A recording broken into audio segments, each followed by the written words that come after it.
강제 단일화입니다. 강제 단일화. 김한 75분 단일화 단판 빈손 국힘 초유의 강제 단일화에 착수를 했다라는 거죠. 어젯밤 9시에 있었던 이 긴급 의총 이후에 이런 결론이 나왔어요. 직접 들어보실까요? 후보 단일화를 통해서 시너지를 얻고 그 시너지를 가지고 대선을 치러서 승리해야 한다라는 저희 당원들의 열망이 굉장히 크다는 것은 저희도 확인을 했고 또 두 후보님들도 다 인지를 하셨을 것으로 믿습니다. 원래 예정했던 TV 토론과 이후에 양자 여론조사 거기까지 저희가 후보들에게 제안을 할 겁니다. 이양수 신임 선관위원장 주재로 선관위를 열어서 당에서 준비한 로드맵에 따른 다음 스텝 인터넷 유튜브 생중계를 통한 1대1 후보 토론회를 실시한다. 50대 50 여론조사를 통해서 후보 선호도를 조사한다. 거기까지 선관위에서 의결을 한 것을 비대위에서 다시 의결을 했습니다. 네, 들으셨죠? 의원총회를 통해서 실제 이 한덕수, 김문수 두 사람 간의 단일화 여론조사를 실시하겠다라고 얘기를 했습니다. 김문수 후보가 오늘 오후 4시에 우리 다시 한번 만납시다라고 제안을 했지만 그게 되면 좋은 거고 안 되면 우리는 이 로드맵으로 밀고 갈 겁니다. 라고 얘기를 한 거예요. 어떤 거냐 볼까요? 오늘 오후 6시에 일단 두 사람 간 1대1 토론을 진행을 하겠다. 일단 인터넷으로 좀 생중계를 하고 그리고 오늘 오후 7시부터 내일 오후 4시까지 대략 만 하루 동안 후보 선호도 여론조사를 하겠다. 여기에 대해서는 당심 50, 민심 50, 50대 50으로 결선 때 했었던 그 여론조사 비율을 그대로 적용을 해서 선호도 여론조사를 하겠다라는 겁니다. 이 과정을 거쳐서 단일화를 강제로 좀 해보겠다라는 거예요. 근데 이렇게 얘기를 하죠. 우리가 이렇게 강제로 하는 이유는 단일화를 통해서 시너지를 갖고 이 대선을 승리해야 된다는 당원들의 열망이 커서 이런 거예요 라고 얘기를 합니다. 이 얘기는 즉슨 뭐냐? 앞서서 먼저 실시했었던 전당원 투표가 있었어요. 뭔지 같이 볼까요? 전당원 투표 결과가 어제 나왔습니다. 보겠습니다. 네. 김문수 한덕수 단일화가 필요하다 82.82%, 필요하지 않다가 17.18%. 그리고 이 단일화가 필요하다고 한 사람 중에서 봤을 때 언제 할까요? 후보 단일화, 후보 등록 11일 이전에 해야 됩니다가 86.7%, 그 이후에 해도 됩니다가 13.3%였었다라는 거예요. 네. 지금 당에서는 전당원 투표를 해보니까 단일화 하라고 하고 그리고 후보 등록 11일 이전에 하라고 하는 열망이 거의 90% 가까이 되는 거 아닙니까? 그러니 우리가 좀 더 강제로 이 압박을 좀 하는 방법으로 로드맵을 먼저 제시하고 뚜벅뚜벅 가겠습니다라고 얘기를 했습니다. 근데 사실 이 부분이 박수현 의원님, 민주당도 사실 당원의 뜻을 굉장히 좀 중시하는 입장이고 큰일이 있을 때 뭐 당원 투표를 많이 하곤 하는데 지금 현재 국민의힘에서 전당원 투표해보니까 원하는 바가 이거니까 이 길로 갈 겁니다라고도 얘기를 하고 있어요. 어떻게 보십니까? 예, 뭐 그럴 수 있죠. 그러나 이 문제는 전 당원의 뜻을 물어서 여러 가지 절차를 밟아서 국민의힘에 아주 중요한 5년 만에 한 번씩 대통령 후보를 뽑는 가장 중요한 당원권을 행사한 지 며칠 지나지 않았습니다. 네. 지금 국민의힘 당원들이 저렇게 답변할 수 있죠. 다급하니까. 그러나 그렇게 답변하시더라도 당은 저렇게 하면 안 되죠. 쉽게 해서 우리 옛말에 아무리 급해도 실을 바늘 허리에 묶어서 쓸 수는 없다 이런 말이 있잖아요. 지금 딱 그런 꼴입니다. 그리고 이것은 사후적으로 문제를 만들지 않기 위해서 당원의 뜻을 물었다라고 하는 안전장치를 형식적으로 갖추는 것이지 이것이 실질적으로 그래 이것이 당원의 뜻을 물어서 그렇게 후보를 강제로 단일화시키는 이런 것에 어떤 명분과 이런 것들이 축적됐어라고 이해할 국민과 당원이 누가 있겠습니까? 이것은 쉽게 얘기해서 어떤 형식만 갖춘 내용과 알맹이가 전혀 없는 명분 없는 그런 절차에 불과하다. 이렇게 다 느낄 것입니다. 예. 네, 이게 지금 전당원 뜻을 정말 물어서 했다고 볼 수 있는 거냐, 형식적으로 명분 쌓기용으로 안전장치로 실시한 여론조사 아니겠느냐라는 말씀을 지금 하셨어요. 근데 실제로 김성태 의원님, 예. 지금 현재 뭐 저 보니까 이제 곧 김문수 후보가 아마 등장을 할 걸로 지금 보이는 상황인데 지금 이런 로드맵 제시가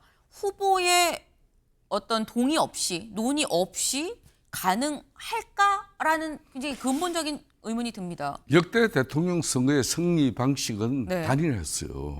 DJP도 있고 네. 정몽준 노무현 단일화 다 이 감동이 있는 단일화였어요. 네. 근데 이렇게 단일화를 이제 강제화 시켜가지고 후보들이 내키지 않는 단일화가 또 성공한 사례는 없습니다. 결론은 우리 당원들 저 87% 가까운 저런 단일화 찬성 그 여론이 나온 부분은 저도 개인적으로는 당연히 단일화 해야 돼요. 네. 그렇지만 그 단일화 목적이라는 것은 이재명 지금 민주당 후보를 이기기 위해서 물어봤어요. 설문 설계 자체가 네. 이 단일화를 해야 되냐면 당연히 저렇게 나오는 거죠. 그런데 그 방식이 저렇게 당원들의 뜻이 저런 염원이 나온다 그러면은 그걸 갖다가 후보 자신들이 이걸 서로 콘클라베 방식으로 지금 뭐 베드로 성당에서는 검은 연기가 어제 올라왔잖아요. 마찬가지 어제 1차 검은 연기가 올라온 거예요. 우리 당 후보 단일화도. 그러면은 노무현 정몽준 당시 후보 단일화도 세 차례에 이렇게 무산 속에서 마지막에 단일화 극적 네. 합의가 이루어졌습니다. 그렇듯이 그러니까 후보들이 좀 더 진정한 이 단일화 노력을 할 수 있도록 해야 되는데 저렇게 강제 방식의 압력 압박이 저는 제가 아는 김문수 후보의 성품은 저기에 더 반발하게 됩니다. 그러면 이 아주 힘들어지는 상황이 돼요. 네. 내가 아는 김문수 후보는 더 반박을 할 거다라고 말씀을 하셨어요. 실제로 김문수 후보의 성향은 사실 이렇습니다라고 오늘 또 기사가 나왔어요. 동아일보 5면에 나와 있죠. 게릴라 전략이라는 기사가 나왔습니다. 같이 볼까요? 네. 이거죠. 노동운동가 출신 김문수 게릴라 전략이다라는 거예요. 저는 좀 너무했다. 그래서 네, 당 지도부 전화를 안 받고 행방을 감췄다. 심야 경문식 입장문으로 파는 일기. 사실 요즘엔 기자들도 상당히 좀 힘든 요즘입니다. 밤 10시, 11시, 12시에도 계속 뭔가 입장이 나와요. 네. 여기 좀 볼까요? 국민의힘 핵심 관계자 7일 당 지도부와 김 후보가 연락이 안 되는 걸로 알고 있다. 그러니까 우리 권성동 원내대표가 막 집까지 찾아갔지만 못 만나고 왔었던 거 기억하시죠? 전화도 안 받고 박덕흠 의원은 5분에 한 번 꼴로 계속 전화를 했는데 안 받더라라는 거예요. 근데 관련해서 이런 얘기가 나옵니다. 한 국민의힘 관계자 김 후보가 과거 노동운동을 할 때 쓰던 전략 전술을 활용하는 것 같다. 노동운동을 하면서 고문도 견뎌냈는데 당 지도부의 압박이 무서울 게 있겠느냐라는 얘기까지 나온다. 마지막 문장, 김 후보는 서울대 출신 위장 취업 1세대다라는 거예요. 혹시 여기에 나와 있는 이 한 국민의힘 관계자가 김성태 의원님은 아니실까요? 네. 지금 여기 이 내용을 보면 지금 김문수 후보가 그렇게 호락호락한 사람이 아니다. 이게 다 전략적인 거예요라는 취지의 얘기입니다. 박수현 의원님. 그런데 지금 국민의힘 어떤 관계자가 저런 말씀하셨는지 모르지만 네. 도움이 안 되는 이야기예요. 김문수 후보에게 지금은 정말 진심을 다해서 결심해 주도록 그렇게 김 후보 입장을 이해하고 네. 그 명분을 자꾸 드려야 되는데 저런 식으로 뭐 게릴라 전략, 전술 전략 이런 표현을 하게 되면 국민들에게 김문수 후보만 쉽게 얘기해서 그렇게 뭐 자기 이익만 챙기려고 하는 뭐 이러한 사람으로 자꾸 비춰질 거 아니에요? 자당 후보를 훼손하는 일이고 네. 단일화에도 도움이 되지 않는 저런 발언들입니다. 예. 이게 지금 이런 얘기들이 뭐 국민의힘 내부에서 뭐 이런저런 얘기가 나오고 있지만 이게 과연 김문수 후보한테 도움이 되는 거겠냐라는 말씀이에요. 사실 8시 30분에 긴급 기자회견 할 겁니다라고 얘기를 공지를 했는데 예고를 했는데 지금 현재 35분이 넘어가고 있는 상황이죠.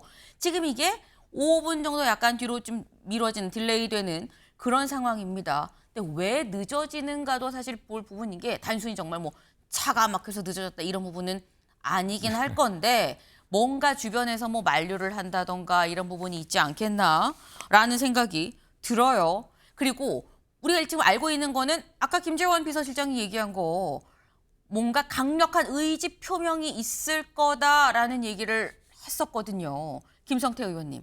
예. 지금 현재 강력한 의지 표명이 예고된 상태에서 자꾸 등장 시간도 늦춰지고 이 얘기인 즉슨 혹 김문수 후보가 자꾸 나한테 이렇게 압박하면 나 출마 안 해요라는 거를 던질 수도 있을까요?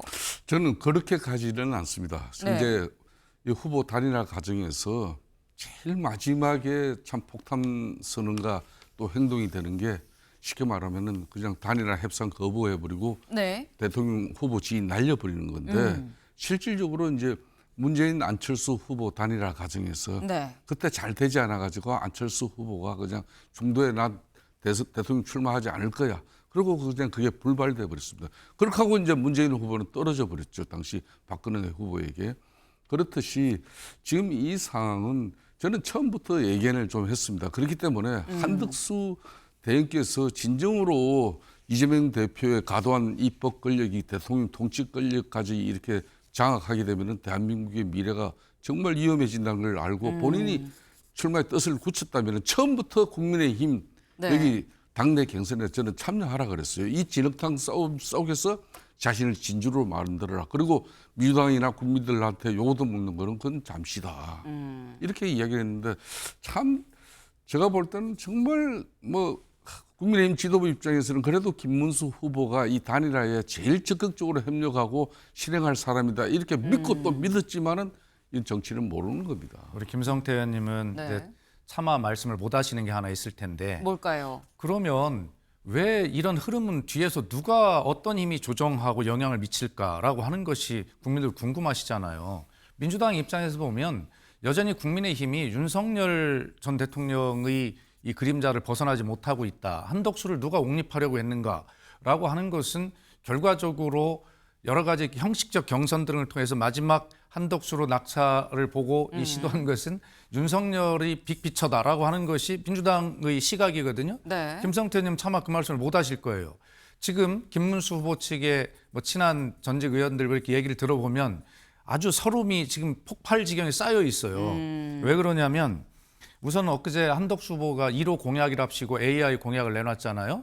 그런데 김문수 후보 측에 국힘의 후보가 됐는데도 국민의힘 당에서 만든 공약을 제공하지 않았어요. 김문수 후보 측에. 그렇게 얘기가 들립니다. 네. 너무 서러운 거예요. 후보가 됐는데 공약도 안 주고. 그런데 한덕수 후보가 윤석열 정부에서 R&D를 삭감했던 총리가 뻔뻔하게도 AI 공약을 내놨는데 그 공약마저도 김문수 후보 공약을 베꼈다는 거예요. 그 김문수 후보 측의 불만입니다.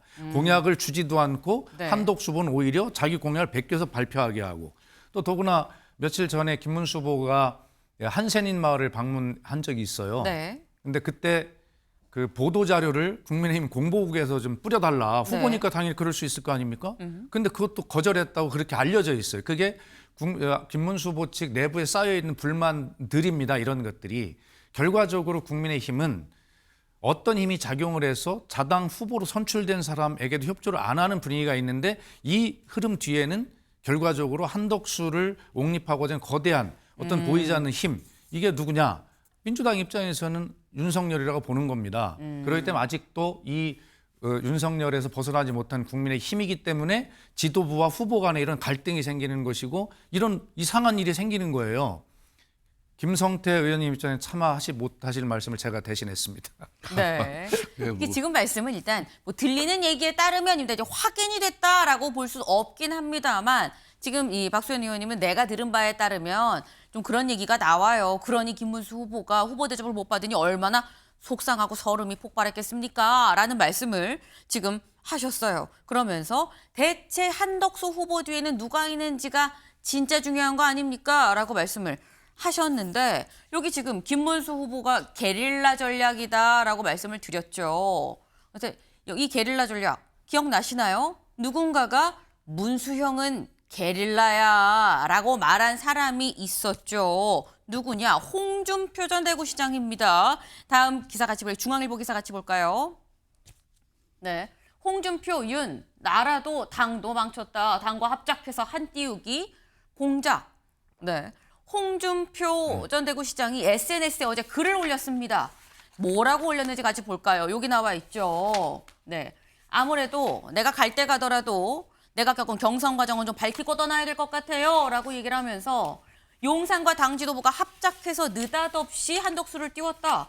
김문수는 만만하니까 김문수를 밀어서 한덕수의 장애가 되는 홍준표를 떨어뜨리다는 공작을 한 건데 김문수로서는 이들의 음험한 공작을 역이용했다고밖에 볼 수 없는 거 아니겠느냐. 근데 왜 김문수만 비난하냐. 무상열차 노리고 윤석열 아바타를 자초한 한덕수는 왜 비난을 안 하는 거냐라고 얘기를 했어요. 김성태 의원님. 지금 얘기는 한덕수 후보 뒤에는 윤석열 전 대통령과 친윤계가 있는 거 아니냐라는 얘기입니다.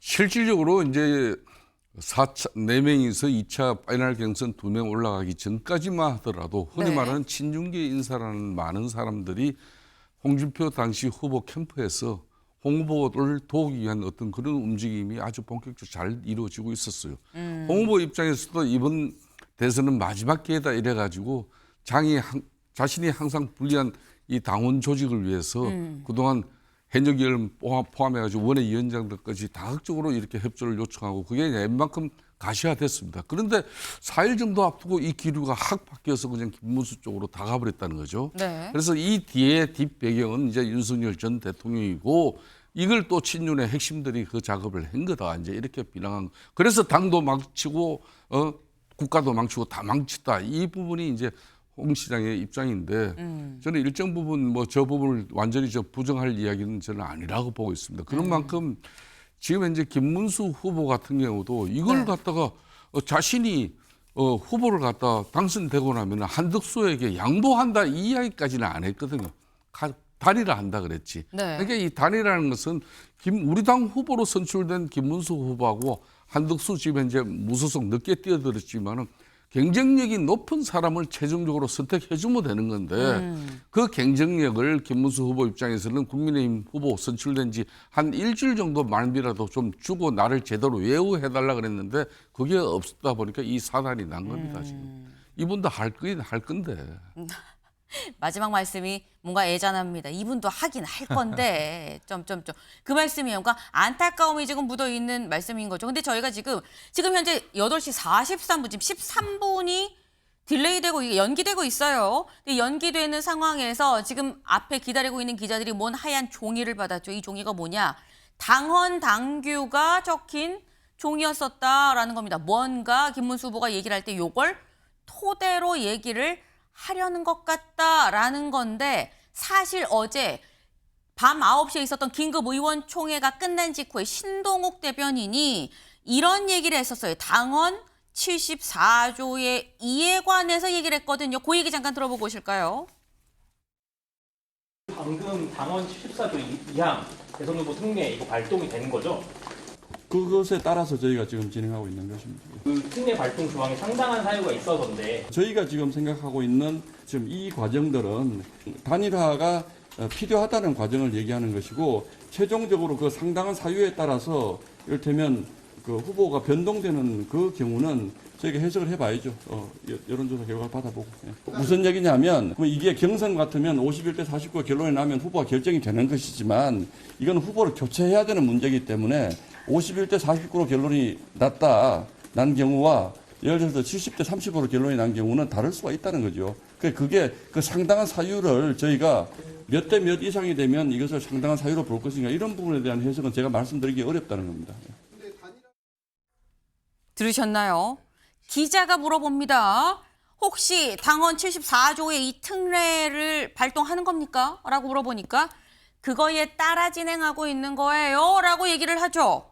그러면서 74조의 그럼 상당한 사유가 뭐예요? 라고 얘기하니까 이래서 상당한 사유가 볼 수 있을지 없을지를 좀 볼 거예요. 라고 얘기를 하는데 그럼 74조의 2가 뭐냐? 이거라는 거죠. 국민의힘 당원체 74조의 2 대통령 후보자 선출에 대한 특례입니다. 약간 예외 조항 뭐 요런 거죠. 상당한 사유가 있을 때에는 대통령 후보자 선출에 관한 사항은 선관위가 심의하고 최고위의 법원과는 현재로서는 비대위겠죠. 비대위의 의결로 정한다. 다만 후보가 될 사람은 그 전에 있었던 직책은 좀 내려놔야 된다. 이런 얘기를 지금 하고 있는 겁니다. 관건은 이거죠. 지금 사실 요 앞에 뭐가 있냐면 대통령 후보자 선출의 규정에도 불구하고 라는 부분이 있습니다. 대통령 후보자를 뽑았는데 그 선출 규정에 따라 뽑았는데 그거 뽑았지만 거기에도 불구하고 상당한 사유가 있으면 그러면 이 선관위 비대위 차원에서 새로 뽑을 수가 있다라는 얘기를 한 거죠. 그리고 그거에 따라 진행하고 있는 거야 라고 신동욱 대변인이 얘기를 했습니다. 이 얘기는 사실 김성태 의원님, 예. 이건 후보자 교체 염두에 두고 있다는 얘기 아닙니까? 국민의당은 뭐 당규 지금 74조 2항은 네. 뭐 당 선관위를 통해 가지고 당의 공식 후보를 선출했지만은 네. 이 선출된 후보가 뭐 도덕적으로 심대한 문제가 발생했거나 이 후보 기간 중에 그렇게 해서 국민 여론을 받을 수 없는 그런 정말 비상 사태가 발생했거나 또 이분이 뭐 이제 뭐 이 결격 사유 내지는 뭐 어떤 그런 상황이 긴급한 상황이 나서 후보를 교체하지 않으면 안 될 그런 특별한 상당한 사유를 말하는 거예요. 네. 그러니까 어제 이제 좀 곱씹어 볼 부분이 있어요. 당에서 한 이야기는 그러면 이제 오늘까지 토론회 준비해서 토론회 마치고 오늘 저녁 이후부터 내일까지 이제 여론조사 실시해 가지고 네. 만일 51대 49가 나오면은 뭐 그러니까 김문수 후보로 가야 되는 것이고 이 여론조사 결과가 7대 3으로 나온다면은 이건 특별한 상당 사유가 될 수 있는 거 아니냐 이런 예시를 약간 어제 흘렸어요. 네. 나는 그 대목을 좀 중시 봅니다. 그러니까 뭐 오늘까지 이렇게 후보가 토론회를 하지 않든 말든 네. 이제 오늘 저녁부터 이제 여론조사는 들어간다. 이 여론조사 결과가 뭐 좀 그래도 현격한 차이가 나면은 이거는 특별한 상당 사유로서 당헌 제74조 2항에 의해서 전국위원회 의결을 거치고 그렇게 해서 최종적으로 비대위에서 의결을 할 수 있다. 네. 이런 거예요. 그 지금 말씀 즉 들어보면 후보를 교체할 수 있다는 얘기. 그쵸. 지금 이 어제 밤 늦게 나온 얘기를 잘 들어보면 지금 이제 오늘 저녁 이 7시부터 실시한 여론조사를 통해서 후보 교체도 가능한 거 아니야라는 생각이 지금 드는 대목입니다. 박수현 의원님. 그러니까 결국은 상당한 사유가 무엇이냐라는 그쵸. 것이죠. 잣대가 정확해야 합니다. 대통령 후보에 관한 문제입니다. 국회의원 후보도 아니고요. 그렇기 때문에 이 상당한 사유를 그렇게 넓게 해석할 수는 없어요. 김성태 의원님께서 지금 도덕성의 하자의 발견 이렇게 말씀하셨는데 네. 그 도덕성은 결과적으로 뭐냐면 잣대가 명확한 범죄 사실이 새롭게 밝혀졌다거나 이래서 누가 봐도 이건 안 되겠다는 것이지 단일화를 하겠다고 해놓고 안 해요. 이게 상당한 사유에 해당이 될까요? 전혀 그렇지 않을 거라고 생각을 합니다. 그렇기 때문에 이 문제는 결과적으로 국민의힘 지도부가 후보를 교체하기 위해서 지금 얼마나 궁지에 몰려 있는가를 이야기하는 것이고 상당한 사유를 너무 자의적으로 해석하는 이런 것인데 결과적으로 민주당의 입장에서 비판을 하자면 당헌 당규마저도 윤석열이 지목한 후보를 뽑기 위해서 친목해 회칙 취급하는 국민의힘의 한심한 모습이다. 이렇게 논평할 수밖에 없습니다.